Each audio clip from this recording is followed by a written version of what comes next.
हर महादेव दोस्तों। तो आज हमारे ब्लॉग का 10वां दिन।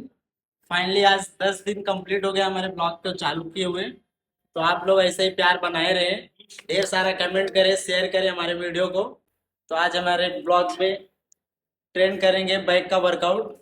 ये देखो, ये मेरा पार्टनर है, ये भी साथ में वर्कआउट करेगा। आ जाओ। हम गाइस ये नई पार्टनर है यहाँ। अभी अभी अभी अभी आई है यहाँ। सिक्किम से आई है। तो आज के वर्कआउट में सबसे पहले पुलअप्स का क्लोज ग्रिप पुलअप्स का 3 सेट लगाएंगे। उसके बाद क्लोज ग्रिप से पुल डाउन का 3 सेट मारेंगे। फिर वाइड पुल डाउन से 3 सेट मारेंगे।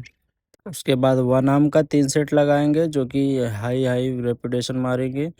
उसके बाद हम हाई पुल्ली का 3 सेट मारेंगे। फिर उसके बाद हम बोथ आर्म बैक प्रेस का 3 सेट लगाने के बाद वर्कआउट कंप्लीट करेंगे। तो आज का वीडियो कैसा लगा कमेंट करें, शेयर करें, लाइक करें, फॉलो करें।